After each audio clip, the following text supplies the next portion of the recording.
Day 36. 사명을 위해 지음받았다. 아버지께서 나를 세상에 보내신 것 같이 나도 저희를 세상에 보내었고. 요한복음 17장 18절. 가장 중요한 것은 예수님께서 나에게 주신 사명을 완수하는 것이다. 사도행전 20장 24절. 우리는 사명을 위해 지음받았다. 하나님은 지금도 이 세상에서 역사하고 계시고 또한 우리가 당신과 함께 일하기를 원하신다. 이 과제를 우리의 사명, 미션이라고 부른다. 하나님은 우리가 그리스도의 몸 안에서의 사역과 이 세상에서의 사명 둘 다를 감당하기 원하신다. 우리의 사역은 그리스도의 몸 안에 있는 믿는 사람들을 대상으로 하는 섬김이고 골로새서 1장 25절, 고린도전서 12장 5절. 사명은 이 땅에 있는 믿지 않는 사람들을 향한 섬김이다. 이 땅에서의 우리의 사명을 수행하는 것이 우리 삶의 5번째 목적이다. 우리의 삶의 사명은 공유되며 또한 구체적이다. 한 부분은 다른 크리스천들과 나누어야 하는 책임이고 다른 하나는 우리 자신에게만 주어진 과제다.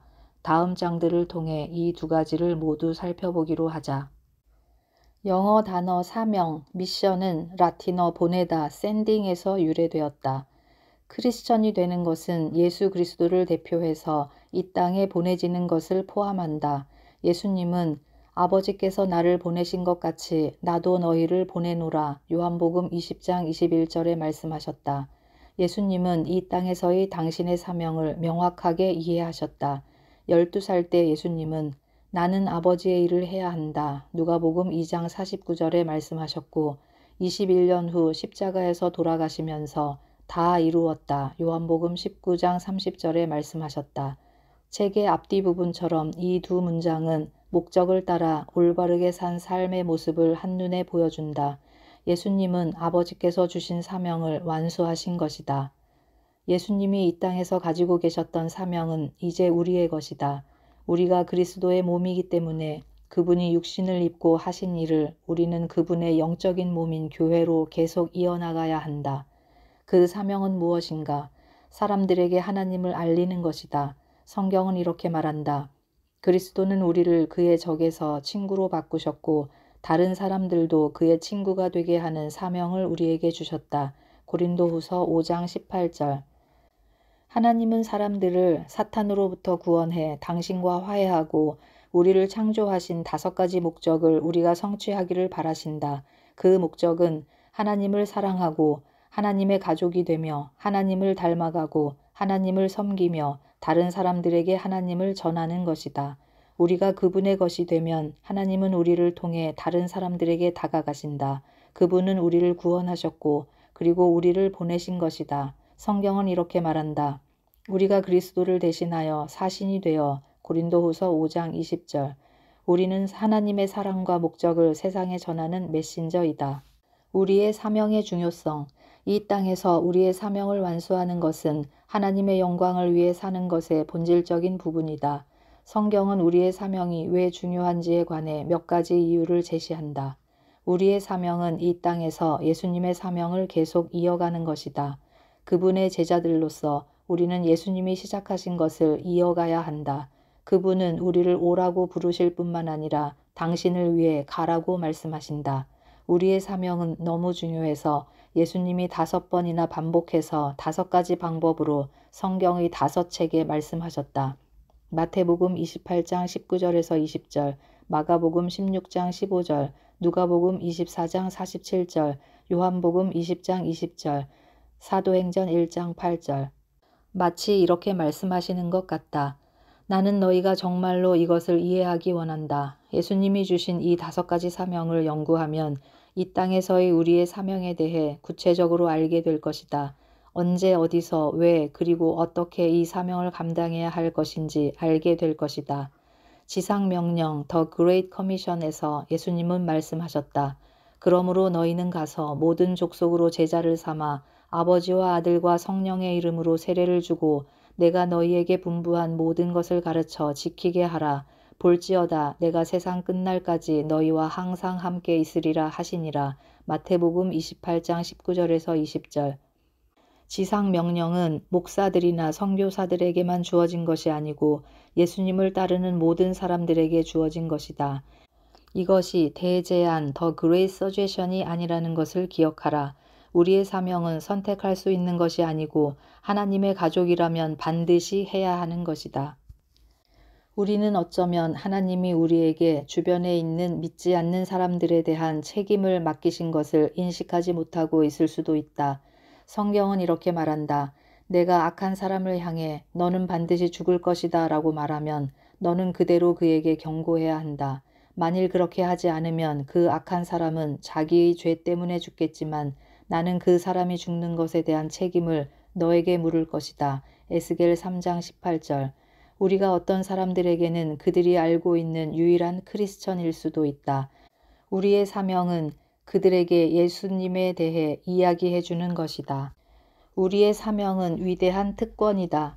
비록 무거운 책임이지만 그것은 하나님께 사용받는 엄청난 영광이기도 하다. 바울은 이렇게 말했다.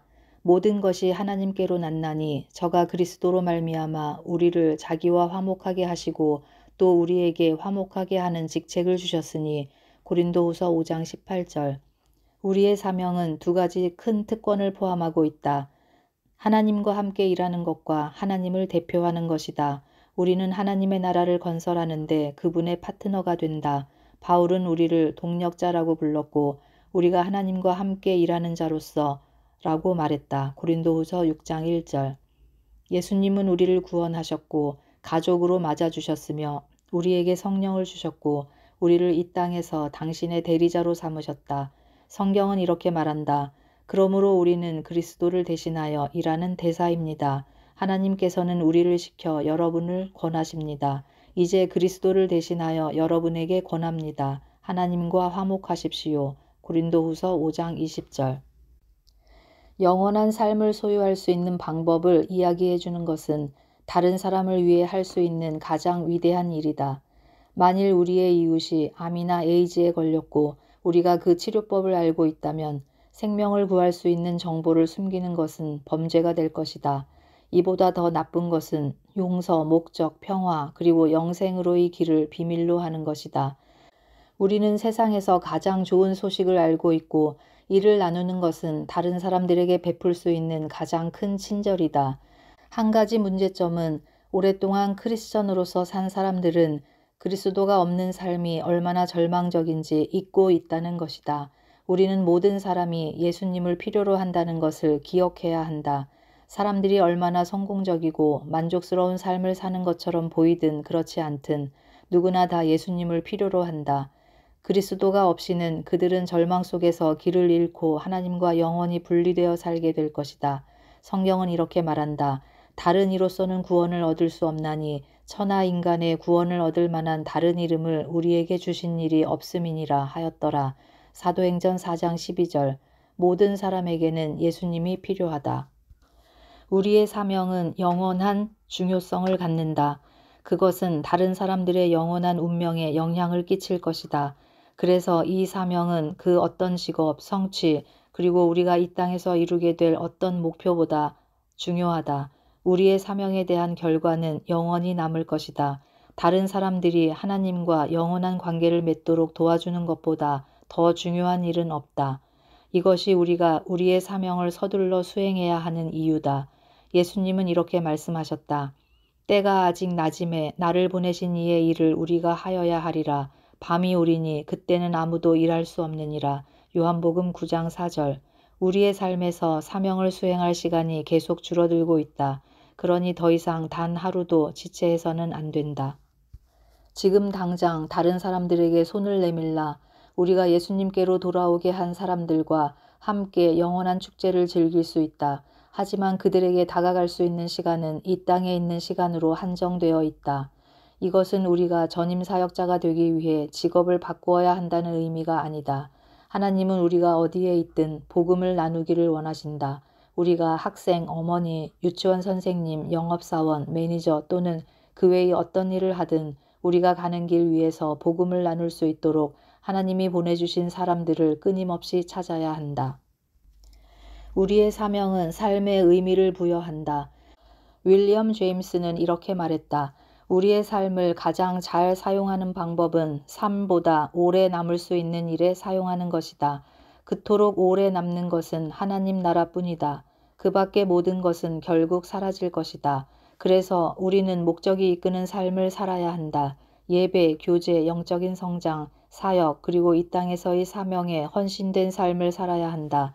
그 헌신의 결과는 영원히 남을 것이다. 만일 하나님이 주신 이 땅에서의 사명을 다하지 못하면 우리는 그분이 주신 삶을 낭비하는 것이다. 바울은 이렇게 말한다. 나의 달려갈 길과 주 예수께 받은 사명, 곧 하나님의 은혜의 복음 증거하는 일을 마치려 하면은 나의 생명을 조금도 귀한 것으로 여기지 아니하노라. 사도행전 20장 24절. 이 땅에는 우리가 사는 곳과 하나님이 만들어 놓으신 우리의 모습 때문에 우리만이 손을 뻗칠 수 있는 사람들이 있다. 만일 단 한 사람이라도 우리로 인해 천국에 가게 된다면 우리의 삶은 영원한 세계에서 큰 차이를 만든 것이다. 자신의 개인적인 선교지를 둘러보고 기도하라. 하나님, 당신은 나에게 예수님에 대해 이야기하라고 누구를 나의 삶에 보내주셨습니까? 역사의 종말에 대한 하나님의 시간표는 우리가 사명을 완수하는 것과 연결된다.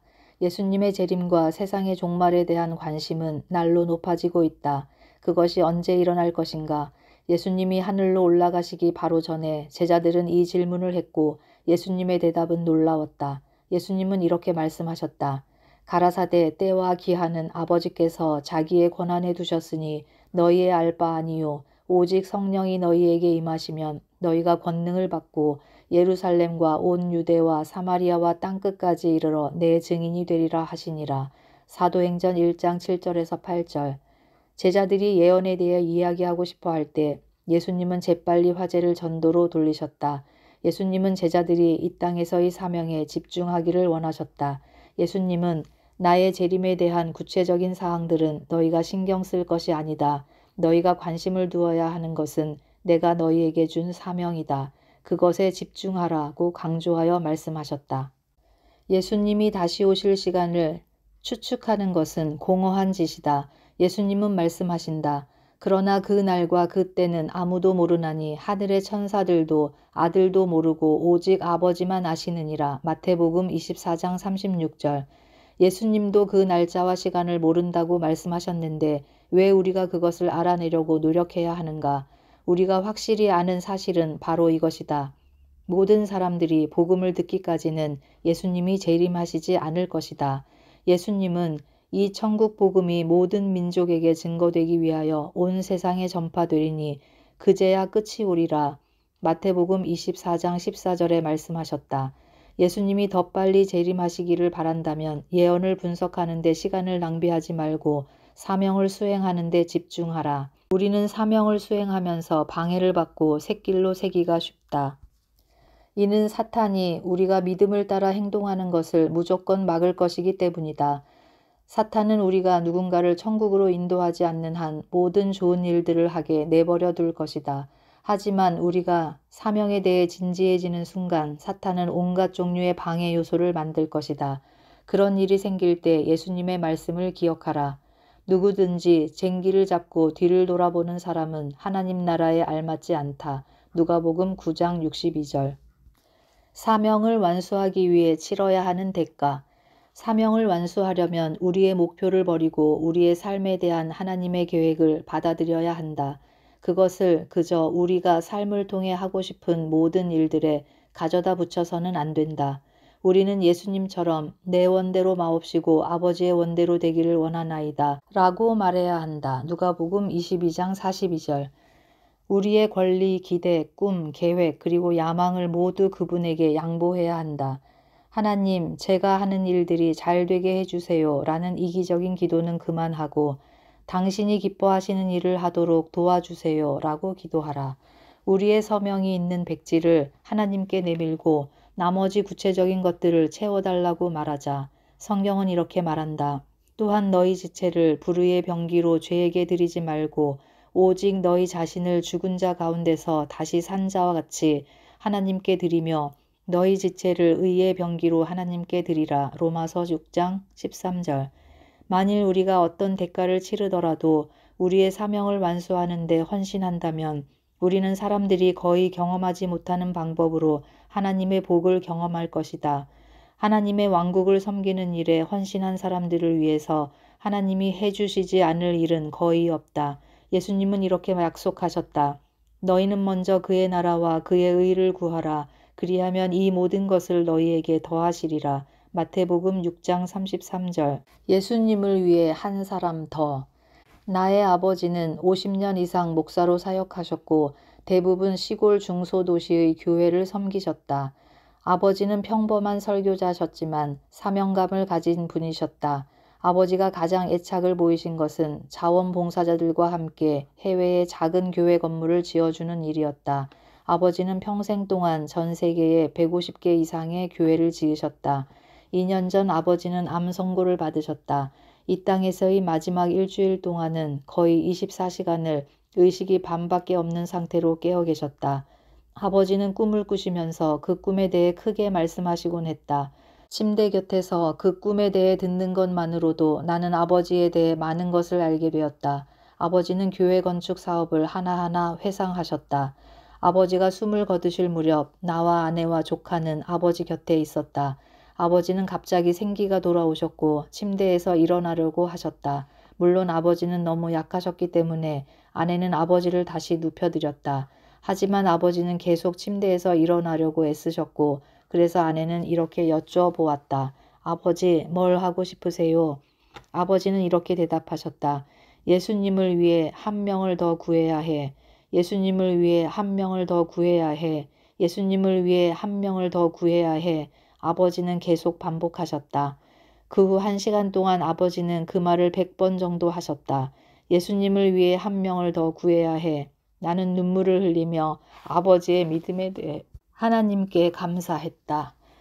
바로 그 순간 아버지는 마치 명령을 하시듯 약한 손을 뻗어 내 머리에 얹고 말씀하셨다.